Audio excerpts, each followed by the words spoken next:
What's going on, ladies and gentlemen? Welcome into the Inside Bassmaster Podcast. Kyle, Jessie, my co-host as usual, myself, Ronnie Moore. And here we are, the 2023 season about to kick off. We're about a month away from the start of the season, and we've got a lot of new faces on the Bassmaster Elite Series. So, Kyle, in this episode today, we're going to chat with one of our rookies, one of the new guys on the Bassmaster Elite Series that will be fighting for the Rookie of the Year award, maybe the Angler of the Year award. We always have one rookie who's always high up in the AOI race as well.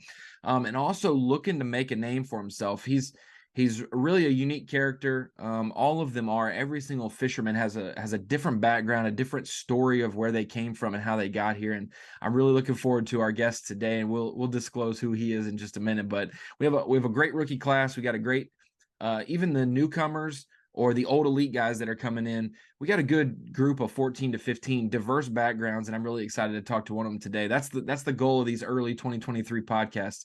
Get to know our playing fields and get to know some of the new people before we get into the nitty gritty. Yeah, absolutely. And I think that's what makes this platform for the podcast so great, and what had made it good in the past, as well as being able to get some guys on here, like you said, especially early in the season, before the season starts, to know more about them. I mean, that was the thing. I'll be completely transparent. Before Ronnie and I even started, I told him, I said, I'll be honest, like, I've done some research on Bryant Smith today, but well, I guess I just gave it away. But I was like, I really don't know a whole lot about him. I just know kind of the real bare bones minimum, like what you see, what you know from the past opens year. I'm sorry, I gave it away. I knew I was going to. I It's knew perfect. You reminded me of that dad with his family on the college football signing day, and the kid's about to announce where he's going, and they're asking the family how he feels about the kid. And he's like, I just know Oregon's going to get a great. And then oh no. And the kid didn't even know what his dad did. His dad gave it away. So you're totally fine. We will have Bryant Smith today. He's going to be one of our lone West Coast guys, the only guy in the Elite Series from California. We'll chat with him about that. Kind of what he brings to the sport. And one thing, like you said, Kyle, I don't know a bunch about Bryant Smith, but when you are an avid bass fisherman, like we both are, when you cover the sport, one thing that's funny is when you're just when you're an avid angler, you see names, or you think of names and you think of them differently than maybe a journalist does. When we cover the sport and I see tournament results and I see guys' names, reoccurring names, I can remember the last time I saw their name, and it was on another deep, clear lake as well. Maybe this guy's that's his skill set. You already kind of formulate strengths and weaknesses of people before you even meet them, or how they qualified for places, or just word of mouth. And honestly, other than tournament finishes, word of mouth has been the way that we've known about Bryant Smith. He's got a high reputation from other people in the industry, and that only bodes well, because sometimes the industry is small, but sometimes you can't buy a person to talk highly about an angler, or give me something good about him, or is he easy to work with, all those things. But everybody I've talked to, Bryant Smith is either someone they're intrigued about or someone they've really been impressed by.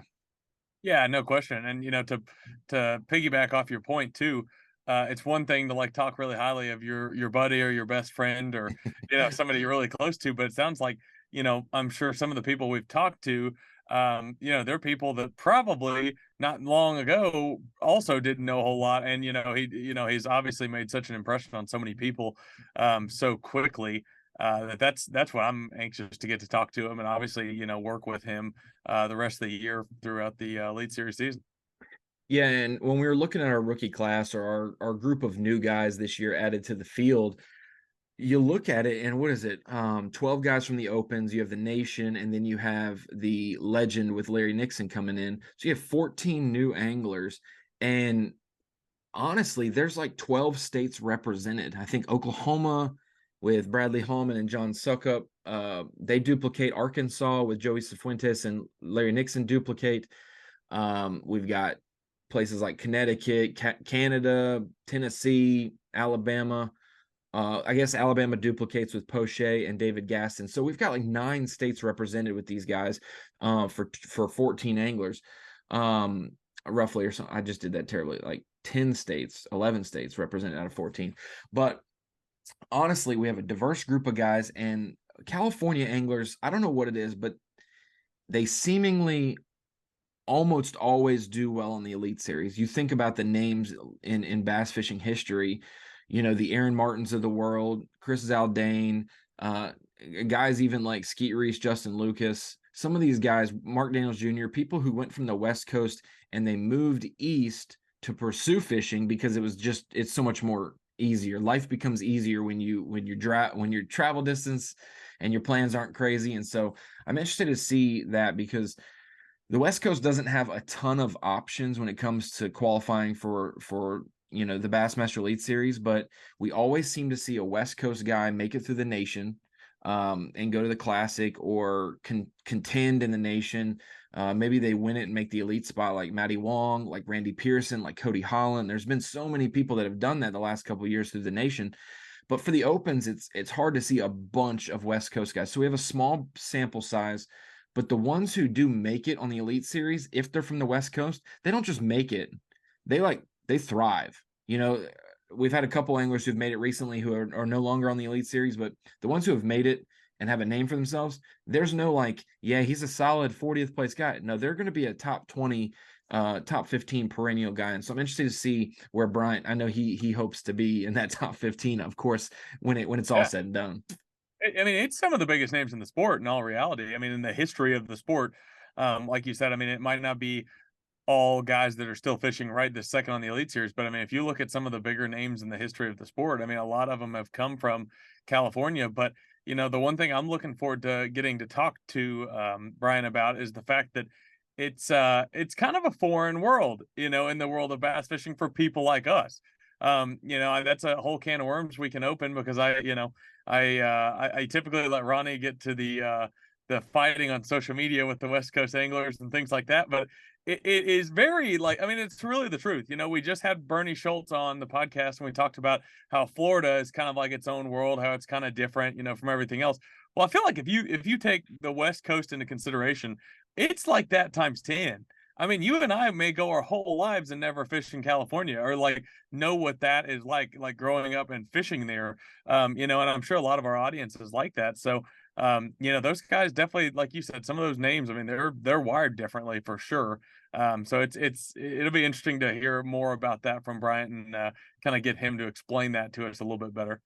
Well, why don't we just go ahead and I'm just going to add him to the call and we'll get Bryant in here now to chit chat about that. But so Bryant, welcome to the show, man. Congratulations on doing something. Me and Kyle were just talking about that. If you're from the West Coast, and you make it to the Elite Series, you got a list of names that there's some really great anglers in the world of fishing overall that are just legendary anglers from the West Coast.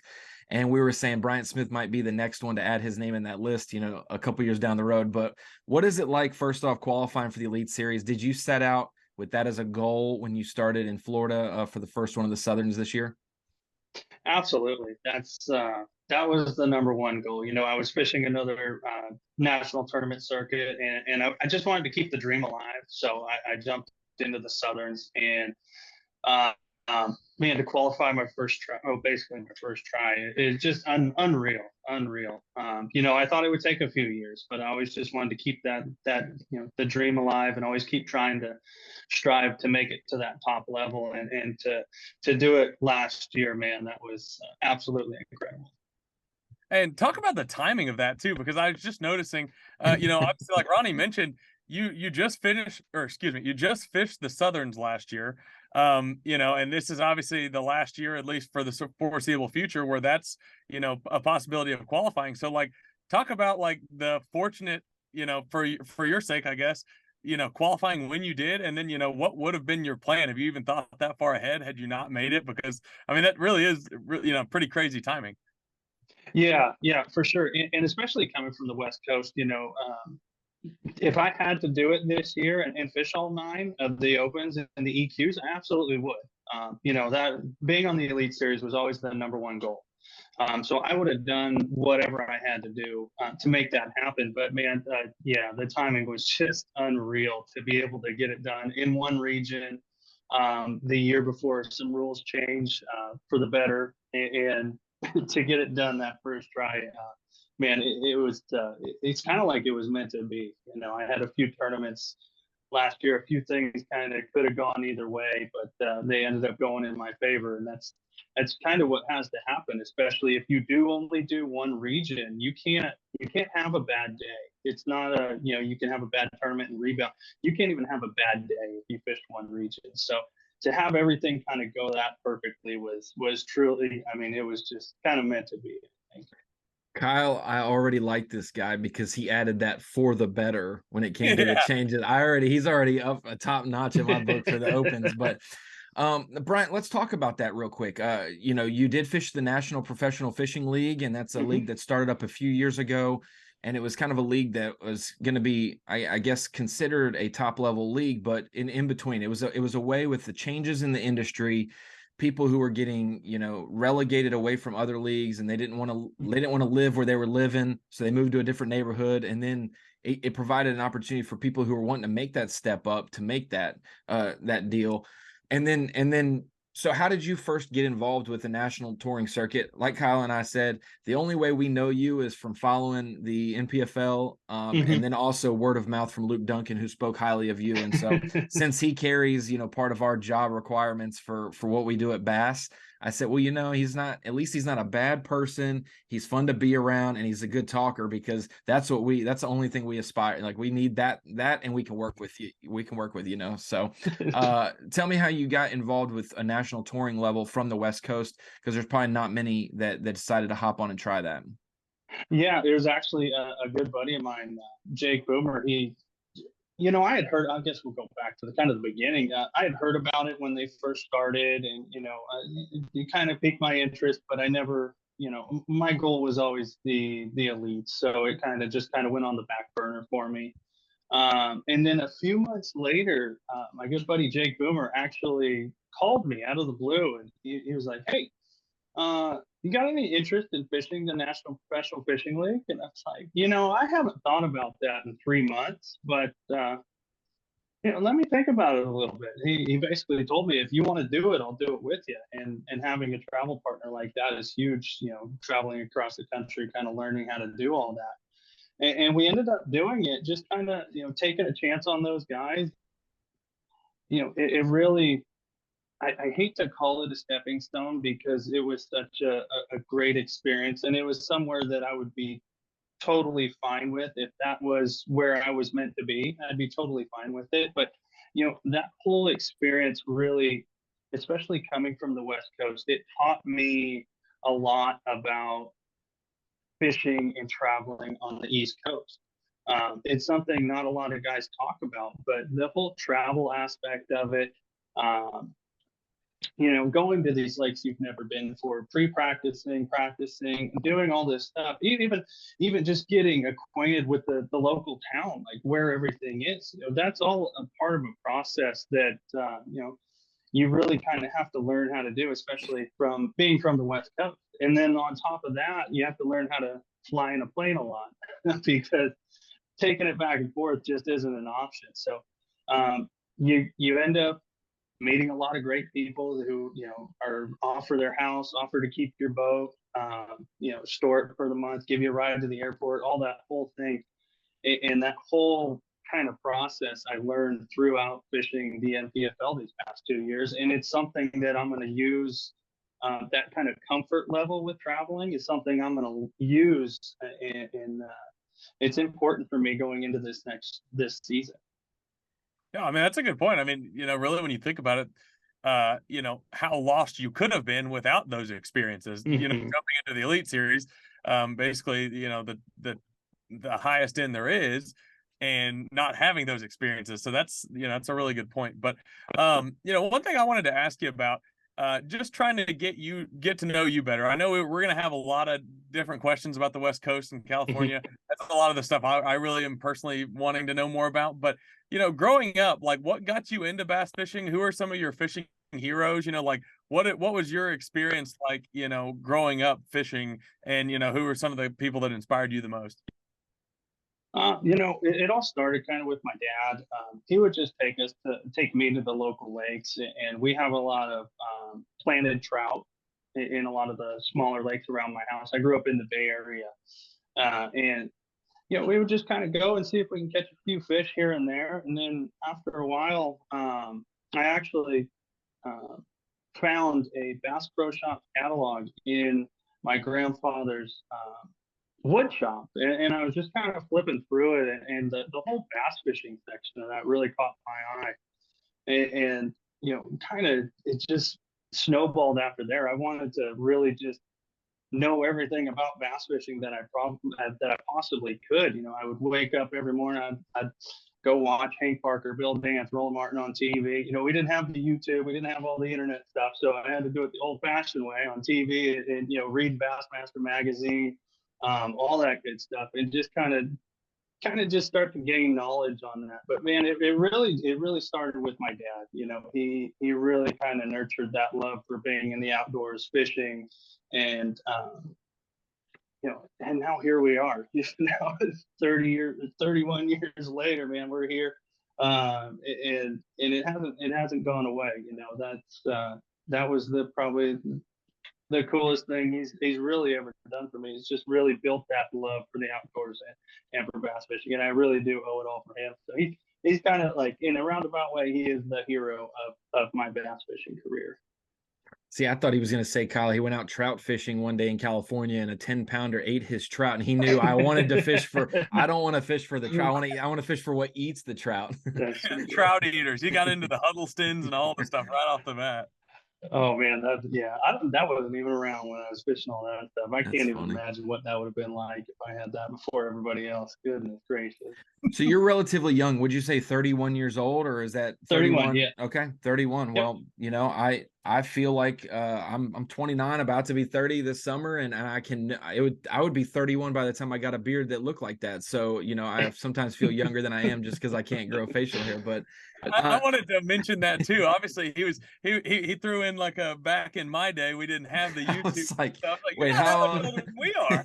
Yeah, back in my day, 2 years younger than you, we didn't have the YouTube either. Yeah, well, the gray in the beard really makes me seem older than I actually am sometimes. And if I took my hat off, I'd really look older. So well, so tell me your background. If you're 31, you live in the Bay Area or growing up in the Bay Area, you travel a lot to fish. What do you have a day job at home, or did you have a day job? What was kind of Bryant Smith's path off the water that allows him to be able to be on the water? Or are you just so good at catching them, you've just made money all your whole life doing it?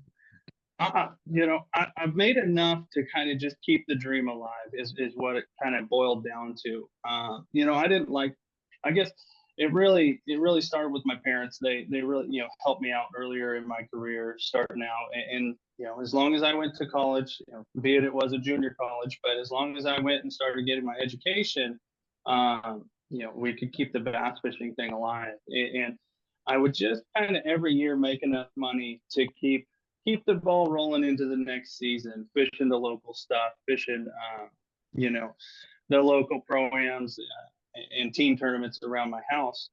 And I just kind of worked my way up the ladder throughout the West Coast. It started with that. Honestly, actually, if we go back further, it started team tournaments with my dad. That was the first tournament I ever fished, was a team tournament with my dad, and I'll never forget it. It was the coolest thing I've ever done in my life. Man, I could just keep doing this every weekend if it was possible. But we just I took the stepping stones, and I always tried to make sure I was ready for the next step before I would make that jump. So start with the local team tournaments, go do some co-angler stuff, which honestly, I wish I would have done a little bit more. It's just a great learning experience to do that and get in the back of the boat with some of the best anglers in that region. And man, I learned a lot. I learned a lot through that 1 year doing it. Then I jumped to the front of the boat, kind of took my licks, got beat up pretty good, and I wouldn't stop. I would always make enough to just keep it going, but I really wanted that dream to happen. So as long as I could make enough to just kind of pay my bills, I didn't go out and do a lot of fun stuff. It was bass fishing is my life. It's what I do. I don't have a lot of other hobbies. So it was kind of easy to keep my expenses down and just focus on bass fishing. And then, throughout that, I did some guiding and stuff like that to kind of supplement my income until I did want to make that next step. But I'm a firm believer in really taking the steps and making sure that you're ready for the next step before you go and take it. Because if you're not, it's just you're setting yourself up for failure. Kyle, before you jump in, I wanted to ask this: where you're at in the Bay Area, Roseville, I guess specifically, that kind of sets up. People are probably like, what is similar where you live to East Coast? But thinking about Kissimmee Chain, thinking about Hartwell, thinking about Cherokee, for those 3 lakes that you qualified for the Elite Series through the Southern Opens, I feel like Folsom has attributes other than maybe the species of bait fish they target or maybe a bunch of docks. It has attributes that look like Lake Hartwell or feel like Lake Hartwell. Mm-hmm. The Delta probably acts like the Kissimmee Chain, stylistically, techniques, even though it's different in certain aspects. Was that really what attracted you to the Southerns, or was there other things? Because that seems like it was a good match made in heaven based on, your skill set. You get a little smallmouth here and there, you get a little spotted bass, you get largemouth, and there's the Southern Opens. Yeah, absolutely. When I saw that, I would always, the other time I tried to do the Opens, I did the Centrals just because it was closer. By like 600 miles. Yeah, exactly. But the 600 miles, it adds up. 10 less hours. One day of travel versus 2. Exactly. That's a few less Bucky stops, so we gotta make sure that we can get those in. But man, the Southern Opens, when I saw that schedule, I was drawn to it because of the diversity of it. And the coolest, I thought about this after I qualified, but you could have qualified on 5 or 10 largemouth, 10 to 15 largemouth, 10 to 15 smallmouth, and 10 to 15 spotted bass. And growing up where I did and fishing the lakes that you touched on it, we have the Kissimmee chain. We have Florida in the Delta, the grass and all that stuff, and then we have the spotted bass in Folsom, in Oroville, in Lake Shasta. Same strain of spotted bass that's in Hartwell. Obviously, you mentioned the bait fish is different, but kind of the bass is a bass thing. It holds true pretty well. And then we actually have a place that fishes kind of similar to Cherokee in B.A.S.S, which is another hour and 15 from my house.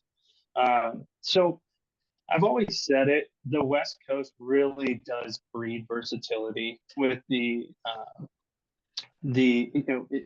it's not really, it doesn't just have one thing per region. It kind of has everything in one region, just those lakes that we went over. And then you throw Clear Lake, the natural, almost like a northern largemouth fishery, that natural lake. And you really kind of have everything that you need to get a really good base of bass fishing skills and knowledge.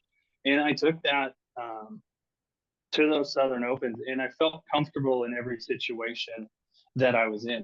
When we were in Florida, I felt comfortable with a flipping stick in my hand. When we were at Cherokee, I felt absolutely comfortable using forward-facing sonar and a little swim bait. And then we went to Hartwell, and I felt comfortable around spotted bass. I love spotted bass. So throwing a football jig too, not just drop shotting them, or not just he was power. I loved he on live that day. I know Kyle was tuned in as well, but just how you were setting the hook with a big rod and a brush pile and some spots. I was like, okay, that's a hook set that I've seen on the Elite Series before. This might do.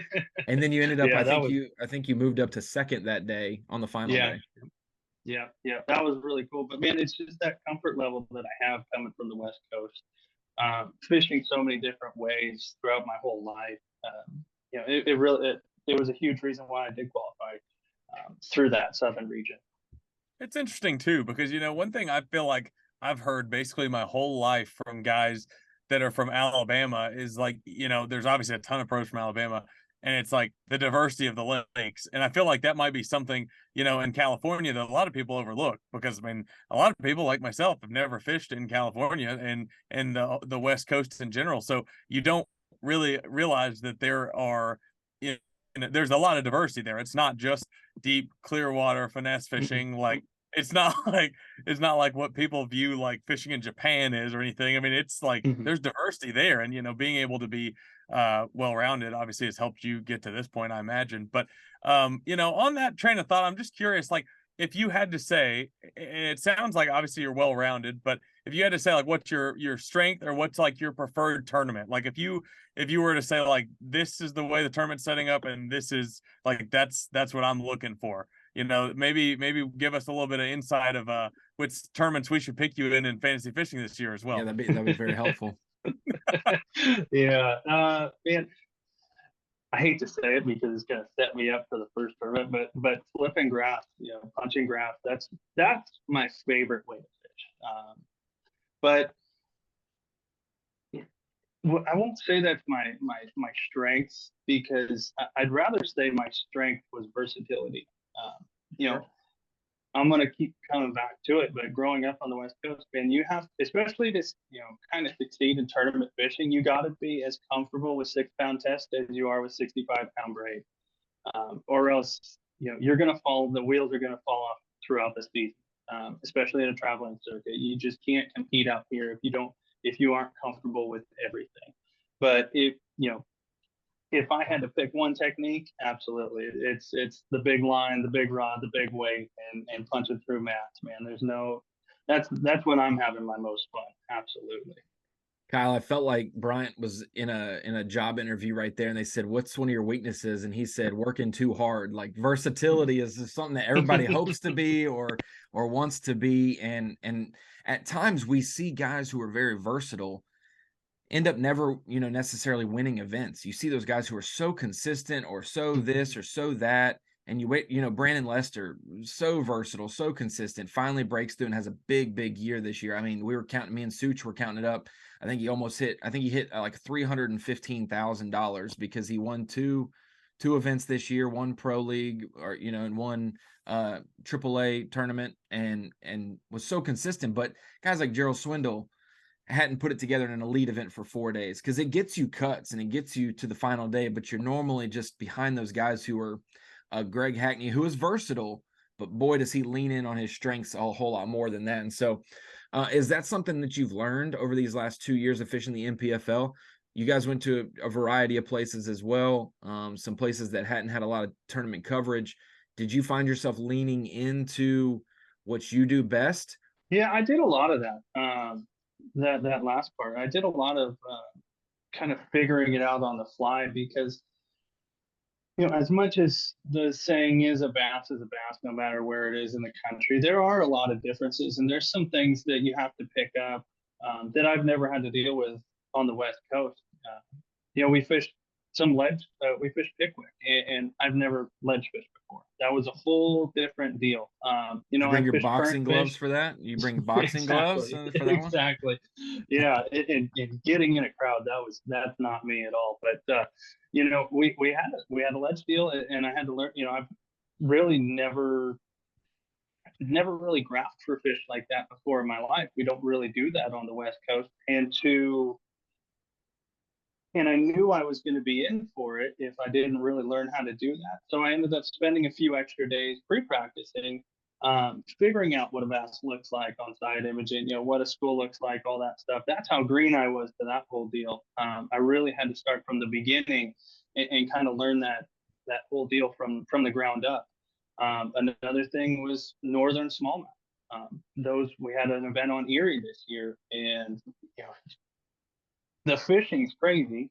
Catching smallmouth like that in the middle of an absolute ocean. But I mean, just learning how to drive your boat and stuff like that. Learning how to fight the fish in big waves like that is the whole giant learning experience that, again, I had to start from the ground up.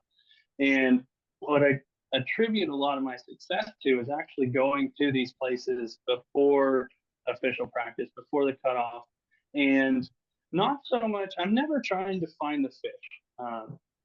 Because then I'll rely on that. I feel like I'll rely on that a little bit too much going into official practice. But what I try to do is just learn the area, learn the lake, become familiar where everything is, where the big name stuff is. I went to Erie, so I had to know, what's the island, Peely Island. I had to know, what's around Peely Island, all that good stuff. Good stuff around Peely Island for sure. Exactly. But that whole deal where I just need to become familiar with it. If we go to, like, we fished a lake in Texas, East Texas, last 2 years ago, right, Patman, great lake. But navigation was an issue because it's full of stumps. We're going to have that this year too, with Seminole and Santee and all that. So I definitely spend some time learning how to just get around. I think it's important, because if I'm learning how to get around in practice, I'm wasting time. I'm not trying to do what I need to do, and that's find the fish. So a lot of that stuff I attribute to my success, because I feel more prepared going into these events, and I could really focus on practice and finding the fish instead of having to worry about, how do I get from point A to point B? What happens when the wind blows this way? On and on and on, all those scenarios. Well, I'll go ahead and say you need to ask Patrick Walters how to navigate Santee Cooper and just owe him one later. That'll be good. Just tell him Ronnie and Kyle sent you. He'll help you navigate Santee Cooper, and you may have to, help him out down the road or something one time. But yeah, that'll take the learning curve away for sure, Kyle. Yeah, and I'm Perfect. sure when you say learning how to navigate some of those places, I know exactly what you mean. But I get to cover all the events on the water, and some of those guys, the way they navigate, it's just trim it up and go faster. Just being a boat owner and a bass fisherman myself, sometimes I watch those guys run around and I'm like, oh my God, I would never do that. But no, I guess that's a part of it. Talking about the Elite Series season this year, you obviously hit on a few places. What are a couple of the events, that you're looking forward to? And then maybe a couple that, in this big learning process, you're talking about, like, you're a little uneasy about, maybe an event that you're not super thrilled about on paper. The ones I'm looking forward to are going to be Champlain and Lake Murray, actually. Champlain, just because I've heard so much about it. I've heard it's just a beautiful area. The fishing's incredible. And you could say that for St. Lawrence and all that stuff too. But Champlain's always been kind of that one that I've always had my eye on, and somewhere that I've always wanted to dump my boat in and go fishing for a few days. So I'm really, really excited about that. And then Murray as well. That whole blueback type of fishing, it really kind of suits my style. I like to go run around like a crazy guy, hit a bunch of points, bunch of whatever. The more spots I hit in a day, the better I think I'm going to do. So that kind of situation, if it ends up being that way, I'm going to feel really comfortable doing that, and I'm actually really excited to go do that, because I got to do that a little bit this year, early in the year at Hartwell, and had a lot of success doing it, and it just really gave me that comfort level that I really strive for. Now, the big question mark for me, Don't say it. I think it's pretty obvious. It's Sabine, man. I've always struggled with rivers in general. We don't do any river fishing out here on the West Coast. We have, I guess you can consider the Sacramento River, a place that would kind of be like that, but it's really same not. thing. I mean, don't go when it opens up into the Delta. Just keep it. Just only practice the river portion of it. Yeah, that would be really tough for me to do, knowing what's down there in the Delta. Yeah, exactly. But yeah, that one's going to be a daunting task for me. There's no ifs, ands, and buts about it. But if I stick to my regiment and do my homework before I come home, and then do some more homework while I'm home, I think nothing's impossible. We can always have a good event there, and that's what I'm planning on doing. It's funny that you mentioned Murray. I was doing our preview shows for the season on Fox Sports 1, and I was supposed to pick out like four anglers for each lake that I was predicting. And I tried to not do as many rookies because we don't have footage of some of the guys. We have footage of some of the guys. I didn't want to just favor guys we had footage of. And so I was like, you know what? I'm going to save some of the rookies until maybe the end of the season. But I really wanted to put you down for Murray. And it's funny that you say that, like those Carolina lakes, when you get near the spawn time, like you had at Hartwell for the MPFL, like Murray could be in early to mid-April. It's one of those things where there's so much going on that so many guys can catch them doing so many different things. And that could be a scary thing because you might not have a deal and everybody wants a deal going on. But if everything, you could sample some spawning fish, you could sample some brush pile fish, you could just cruise down the bank. I don't even know if y'all throw crankbaits in California. It seems like it's just swim baits or punching it or just drop shots. But you kind of can mix in so many things during that stretch of the season, between Murray, even the classic Murray, Santee, and Lay Lake. From that late March to early June, it's kind of just, or early May, you can just do whatever. Absolutely, absolutely, and that's something I really like to do. I like the post spawn in general, the post spawn in general. That's definitely a time of the year that I have a lot of success. But I also really like kind of fishing a tournament and kind of flying by the seat of my pants. Not being dialed into anything in particular. Just going fishing what looks good. Obviously if I do my homework right, I'll know where kind of everything is, and then as the tournament progresses, especially multi-day tournaments, everything is kind of reliant on change, and as long as I can change with those fish and stay on top of it, man, that's what I like to do. And having so many options, like you said, to go for the spawning fish, I'm sure there'll be a few pre-spawn fish, there'll be some herring fish, there'll be some, maybe even some early summer fish. That whole stretch, I'm really, really looking forward to it, because it's such a time of year where you can kind of just pick your poison and run with it. Would make sense. A versatility guy would like those tournaments where there's, a lot of availability of things to do, because I feel like a lot of people, when you get into a tournament where only one thing is working and that's the only thing working, that's pretty frustrating for a lot of guys, it seems like. It's hard to go crank at Santee or go through a chatterbait or something when you see people sight fishing as you're driving in the creek. You're just like, every fish in the whole lake. Yeah, every fish in the whole lake is on a bed. So you have no real choice but to do that. Like you feel bad if you're not doing it. Like I lost, and I'm confident in my pattern, but I'm lost. Yeah. For sure. One thing I did want to hit on a little bit, kind of backtracking a tad bit with the West Coast thing. Like, you talked about fishing local tournaments there, and doing that, obviously growing up and things of that nature. Kind of explain what that scene is like. I think every city, or I guess state in the Southeast, they all claim, oh, all the locals here are so good, they could all fish the elites, they could do that. Just kind of explain what like the tournament scene looks like out there, in California, kind of, some of the lakes and the places you grew up fishing. Yeah, it's very it's kind of that way. We have a lot of guys who, they're one lake wonders. They hit, they fish their lake. The Delta guys are Delta guys. And Clear Lake guys are Clear Lake guys. And then you got the Mother Lode guys, and you got Shasta guys.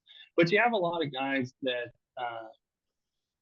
have fished all of those areas. And like I said, it's just going to breed a really versatile angler. And yeah, it's going to be really hard to compete with those home lake guys, but it's not impossible to beat them. And when you have a lot of guys that are really, really versatile, it actually makes for a pretty exciting angler of the year race every year. It's not one guy that kind of takes the cake every year because he's fishing that one region where all of his lakes are. Like an angler of the year, that was always a really, really special award out there, because if you fish a region, you might end up fishing 2 with a spinning rod and 6-pound test, 1 with a frog and 65-pound braid, and then 1 with whatever flipping mats in the Delta. So kind of that was always my thing, was just try to be consistent, and you'll have those angler of the years come eventually. But yeah, the biggest difference I think between the West Coast and the East Coast is, we have a lot of guys, and this isn't a knock on our guys, but we have a lot of guys that, it's a hobby. It's what it is. We like to go bass fishing. It's not a lifestyle like it is in the Southeast. And when I came back here and started fishing, or back there and started fishing in the Southeast, our first MPFL was on Lake Eufaula in March, and I have never seen so many boats in my life. It was unbelievable. It was a carousel of boats. Every pocket, every cove, it was a carousel of boats. And I never had to deal with that kind of pressure before. We have a lot of small lakes, so it can seem like there's a lot of boats on our lakes at sometimes. But man, I've never seen pressure like that before. The West Coast doesn't hold a candle to the kind of pressure these lakes get on the East Coast. It kind of makes me think, Kyle, when he was saying that the varieties of lakes that California has, it's almost like California is two different states, though, because you have the Northern California or Bay Area California, you have the Southern California, and they probably don't mix well.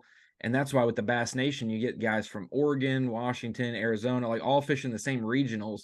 And it's always interesting to see who pops out of those. But it made me also think about Arkansas and Alabama, the two states that the hosts here are living in, that you got the Gunnersville guys and you got the Smith Lake guys, and you've got the Arkansas River guys and you got the Hot Springs guys, and there's always chirping on Facebook, oh, this schedule is a Hot Springs schedule, this is a river schedule.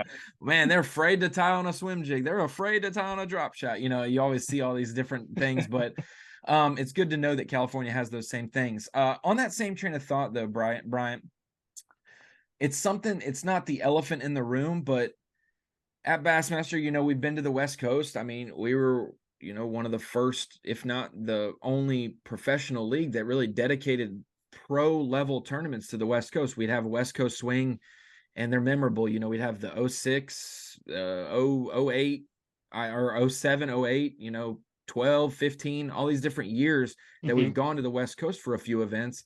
And we were supposed to go in 2019. A lot of changes happened in the industry. A lot of people said they didn't want to go, so we did not go. What does Bass need to do, in your brutally honest opinion, or, you know, censored opinion? What does Bass need to do to regain some kind of prominence in the West? Is it simple? Is it the Bass Nation? Is it weekend trails that are not nation? Is it an open circuit? Because I always hear that, and my one complaint that I bring up every single message or comment, I say, you want us out west, and we always are 50 marshals short. You want us out west, and we're always smaller crowds at the final day, even though they promise we got a huge fishing community, we got big crowds, we're going to have these people, we love it. But then it never seems to translate to like active participation with B.A.S.S events. And so we had a college event one time, not to harp on that, but like Lake Mead, and there was 22 boats, and I had to find all of them, and I found like 3. Luckily they were the winners. But that's just something that I've just noticed, and I want to make it better. It's not easy, but how do you feel Bass can make their presence known more out in the West? Man, that's a tough one. Just because, like I said, the previous question, it's not a lifestyle like it is in the Southeast. It's just the way it is. You know, our guys can complain all they want that we don't get the love from Bassmaster, but the truth is we only have a handful of guys that would fish it. Well, that's what I wonder, is that like we're so heavy in the Southeast and even the Northeast, that is it the chicken before the egg, or the egg? Did we go to those regions because they were big fishing areas, or did we go to those regions and make them big fishing areas? Yeah, if we went out west regularly, would that make those hobbyists become diehards? You know what I'm saying? Yeah, I really don't think it would.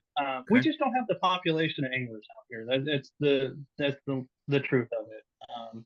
You know, it's unfortunate for us out here because we do have some of, if not the best bass fishing in the country. But when you look at our local stuff, we just don't have the population of anglers to have a Bassmaster, to have an open region on the West Coast.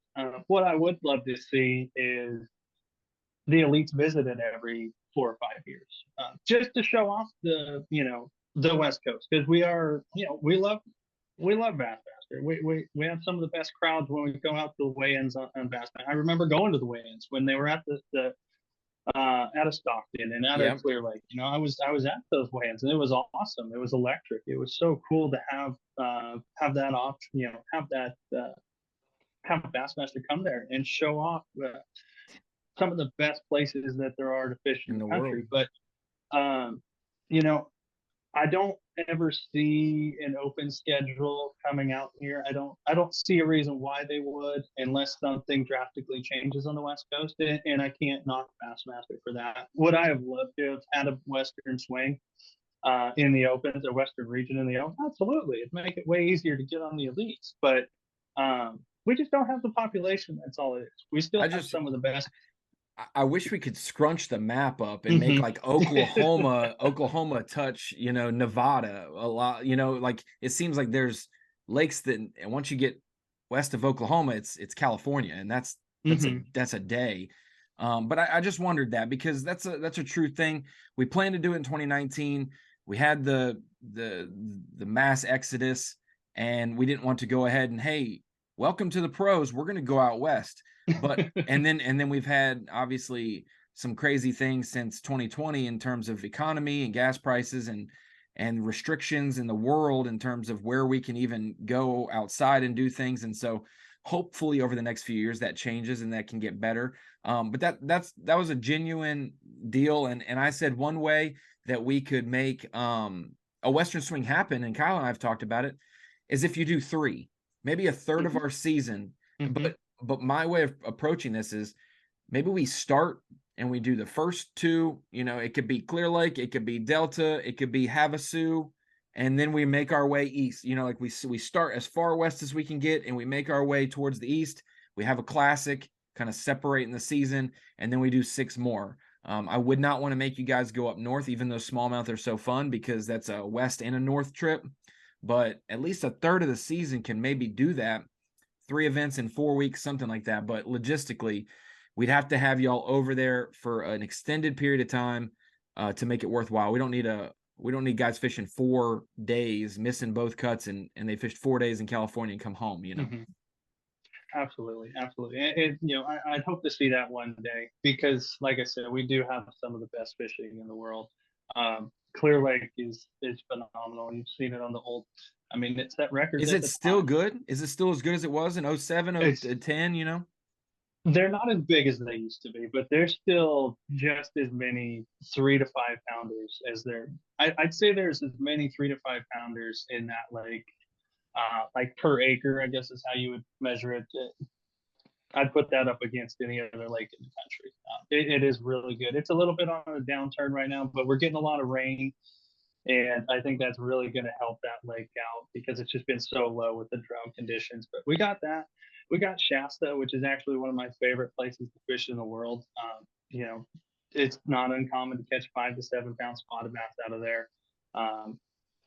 Happens all the time. It'd be a great tournament lake. We have we got a lot of great options, and if we could make it work, where it's it makes sense for everybody, because I get, hey, I'm the guy that has to go back east. I have no problem with that. That's just, I know what I'm in for. What you signed up for, yeah.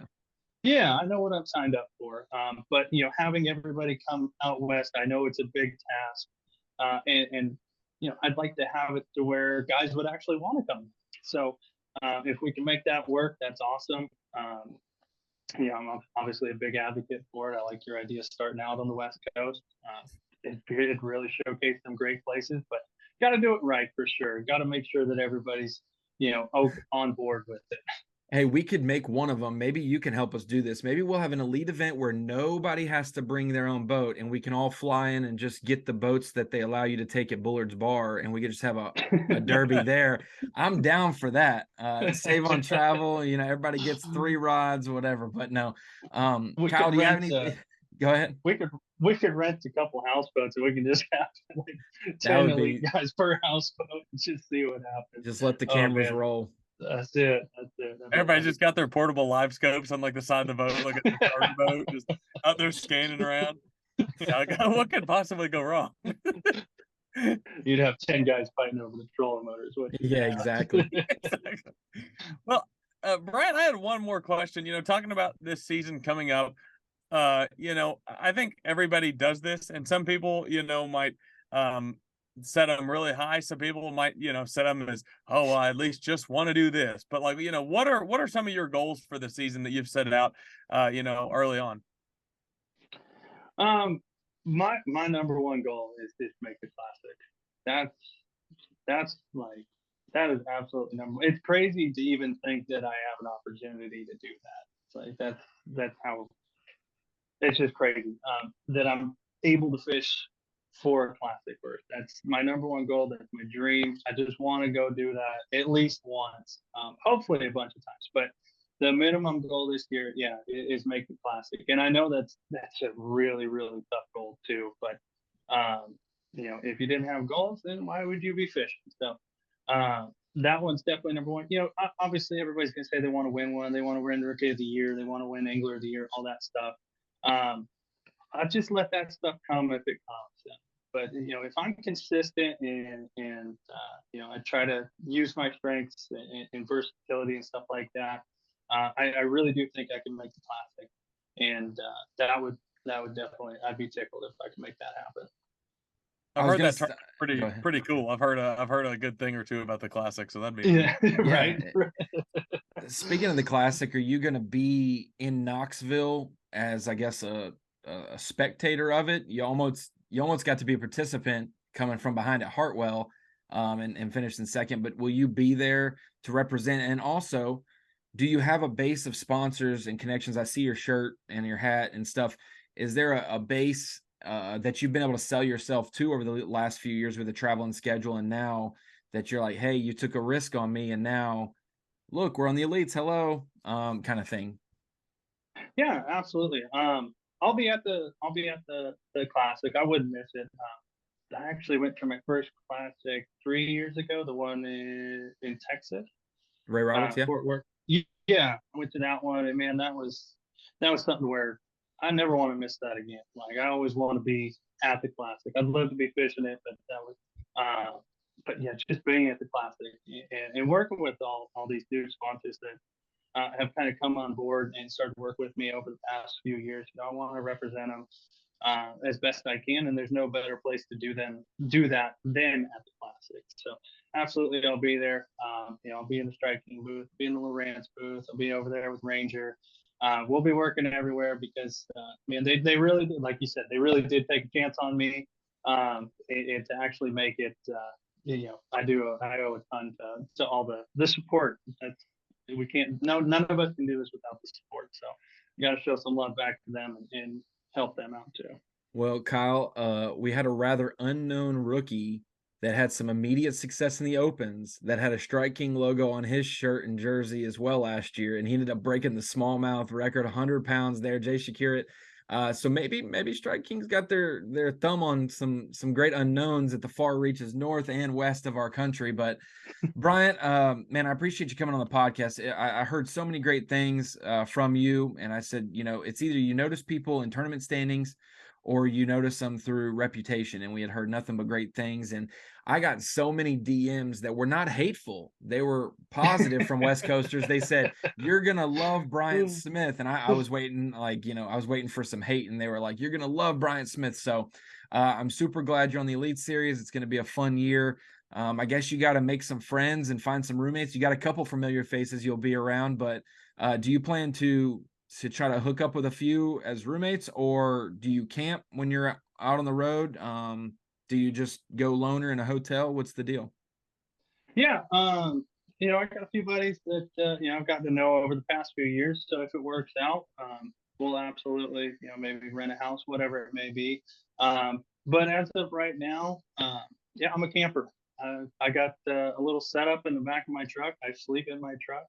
I have no problem doing it. I honestly, I really prefer it. Kind of just keep to myself a little bit and keep the dock talk down and just kind of be able to relax and not have to do too much after a day on the water. So yeah, I got a little setup in the back of my truck. It's really comfortable. I love doing it. So that's the plan so far, and if it works out, yeah, I'll stay with a few guys at Airbnb or whatever it ends up being. But just kind of let the season unfold. That's all I'm there to do. Well, Kyle, I'm glad we got to have Bryant Smith on the podcast today, a Bassmaster Elite Series rookie for 2023. Back in 2000, we had a rookie win AOY in the same year. Every year, we always have a rookie near the top 10 in points. So maybe Bryant will be the guy. But like we said, 2023, this first month or two of the podcast, we get to explore some of these new faces and new names and really get to know you. So you can bother Kyle on the road, and you can bother me while you're driving across the country or whatever you need to do. But hope to see you in Little Rock, maybe on your way through. We'll shoot some videos with you in studio, let you meet the crew that'll be doing live, and then you make your way to Florida. But Bryant, appreciate you joining us, man, and we hope you have a blessed 2023 on the Elite Series. Absolutely. Thanks, Ronnie. Thanks, Kyle. I really appreciate you having me on, and I'm really looking forward to it.